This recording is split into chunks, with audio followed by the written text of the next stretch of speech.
29 मार्च ते 4 एप्रिल 2026 चे भविष्य भाकीत. सत्ताधारी पक्षासाठी प्रतिकूल काळ. एप्रिलमध्येही युद्धाची तीव्रता कायम. दिनांक 2 एप्रिलच्या पौर्णिमांत कुंडलीमध्ये मेष लग्न उदित असून षष्ठस्थानित कन्या राशीत हस्त नक्षत्रात पौर्णिमा होत आहे.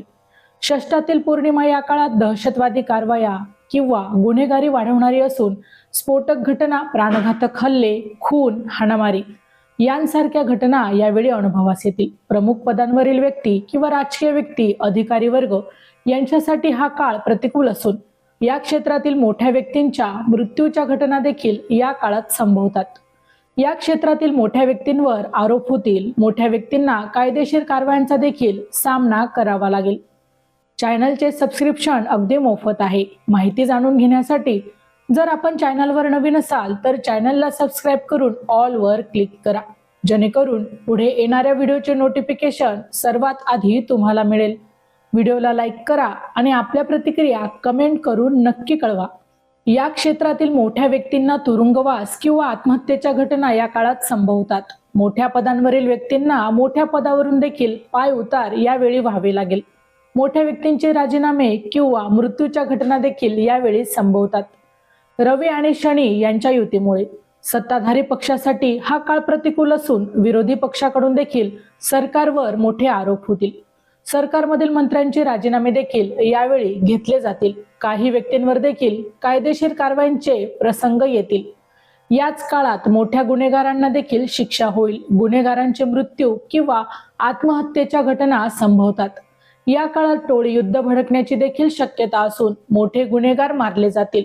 खून, हाणामारी, अपहरण, भ्रष्टाचार यांसारख्या गुन्ह्यात देखील वाढ झालेली यावेळी अनुभवास येईल. मोठ्या व्यक्तींवर प्राणघातक हल्ल्यांचे देखील प्रयत्न होतील. शत्रू राष्ट्रांकडून छुपे युद्ध देखील आपल्यावर लादले जाईल. दहशतवाद्यांमार्फत स्फोटक घटना, हत्या घडवण्याचे देखील यावेळी प्रयत्न होतील. सीमेवर मोठ्या प्रमाणावर घुसखोरी देखील होण्याची यावेळी शक्यता आहे. आंतरराष्ट्रीय पातळीवर युद्धस्थिती बराच काळ चिघळत राहण्याची देखील शक्यता राहील. याचाच परिणाम विमान आयात निर्यात, परदेश प्रवासावर होण्याची देखील शक्यता असून परराष्ट्र व्यवहार व व्यापार यावेळी अडचणीत येतील. लोखंड, तेल, खनिजे, धातू, पेट्रोल, डिझेल, गॅस यांचा तुटवडा झाल्याने यांच्या दरात अनेक पटीने वाढ होण्याची शक्यता राहील. 23 एप्रिल पर्यंत युद्धाची तीव्रता कायम राहण्याची शक्यता असून मेच्या सुरुवातीला शस्त्रसंधी होईल. या युद्धाचे तीव्र परिणाम दीर्घकाळ राहतील. या युद्धाचा परिणाम शेअर मार्केटवर होण्याची शक्यता असून शेअर निर्देशांक आणखीच खालच्या पातळीवर येईल. सोन्या चांदीचे दर देखील आणखीनच घसरतील. याच काळात तापमानात देखील मोठी वाढ होण्याची शक्यता असून त्याचबरोबर अवकाळी पावसाने देखील मोठे नुकसान संभवते. या काळात मोठे साथीचे विकार पसरण्याची शक्यता राहील. हॉस्पिटल, तुरुंग, विमान कंपनी या क्षेत्रातील गैरव्यवहार यावेळी उघडकीस येतील. मोठ्या व्यक्तींच्या मृत्यूच्या घटना या काळात संभवतात. मोठी विमान दुर्घटना, विमान भरगटणे, अपहरण यांसारख्या घटना होण्याची शक्यता असून विमान सेवा विस्कळीत होईल. या काळात महागाईमध्ये मोठी वाढ होण्याची देखील शक्यता आहे. रुपयाचे अवमूल्यन होईल. खेळ आणि स्पर्धेमध्ये नाट्यमय निकाल लागतील. मोठ्या स्पर्धा या देखील वादविवादात अडकतील. खेळाडूंवर देखील मोठे आरोप होतील.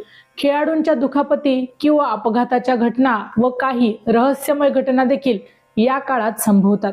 मोठे खेळाडू देखील त्यांची निवृत्ती यावेळी जाहीर करतील.